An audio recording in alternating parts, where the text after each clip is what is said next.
Need to quickly increase your energy for writing? Try these 15 things.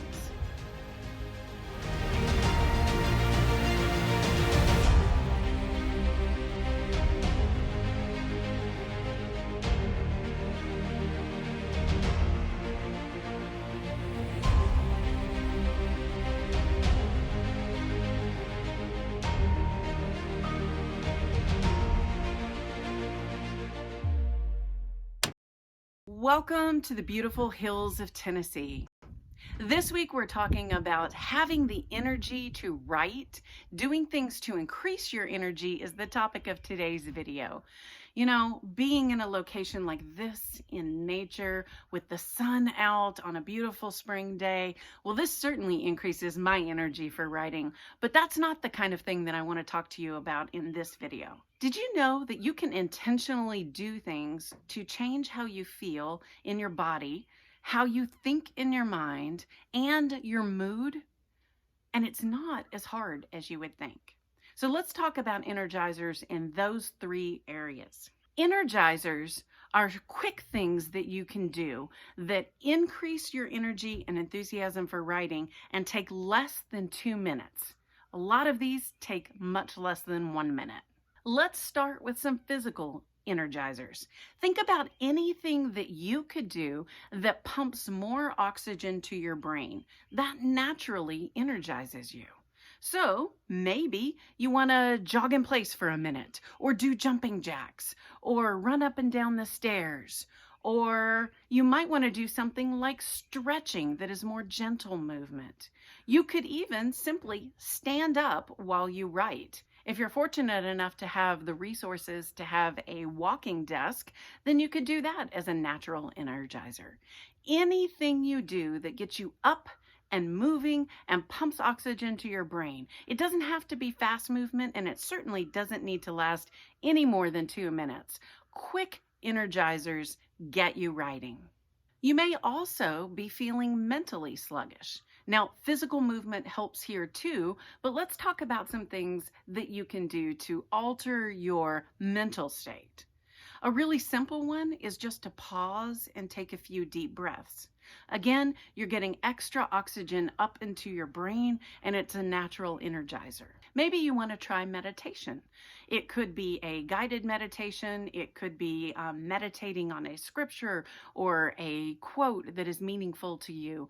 Anything like that that focuses your mind on something very intently for about a minute will also energize your brain. Here's one that's easy here.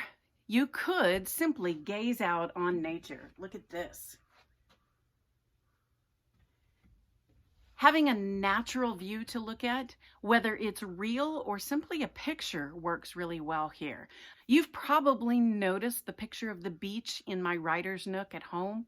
That's there very intentionally for me. I like to look up and gaze at that, take a deep breath, and feel rejuvenated about my writing. I also like a space that feels good to me in my writing, and that's one way that I created it. Gratitude is another strategy that can energize you.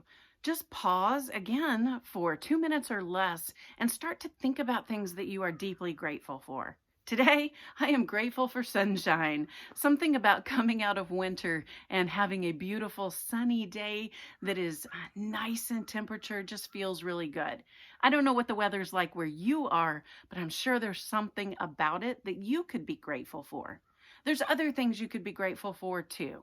Pause for 60 seconds, 120 seconds maybe, and just think about all the things you have to be grateful for.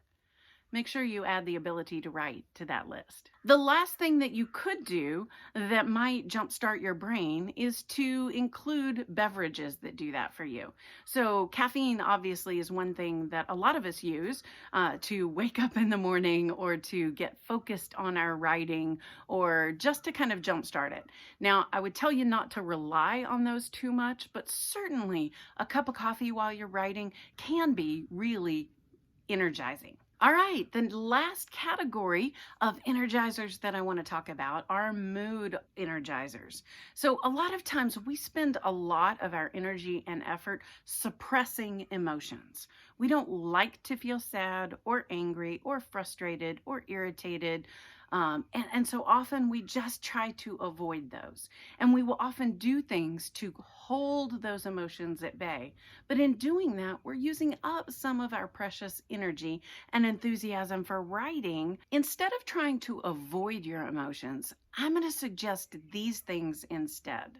First, lean in and just allow yourself to feel your emotions. Emotions are really there to help protect you from things that are hurtful or harmful or even dangerous. They're trying to get your attention. So when you notice them, they get your attention and they've done their job and they can fade away.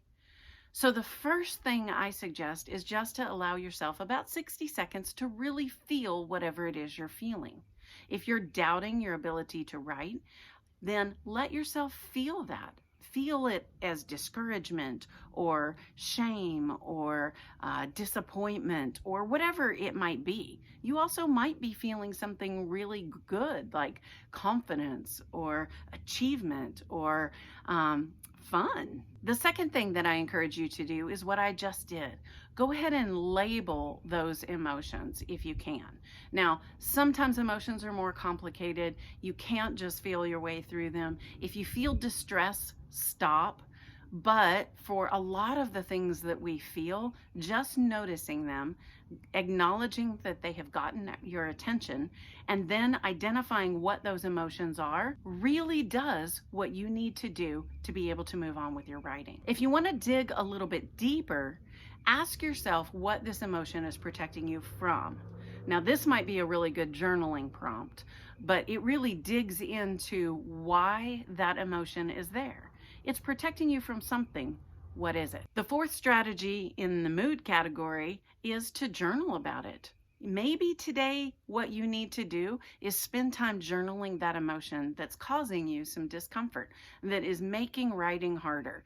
Journal your way through it, get to the other side, and if you do that, then you may be able to write tomorrow with a lot less effort. Or maybe you journal for 15 minutes and then you spend 15 minutes in your manuscript. The point here is that you want to make your writing as easy as possible. And so getting through whatever it is that seems to be blocking you may be a really helpful way to do that. And that brings me to the last of the 15 strategies, and that is ride the emotion like a wave. You're going to feel it climb, you're going to feel it get more intense, then it will crest, and then it will decrease. And thinking of it like a wave might help you to be able to go and just experience the emotion and then move on past it. And there you have it. 15 physical, mental, and mood strategies to energize your writing. Use the one that you need today, and I'll see you back here tomorrow.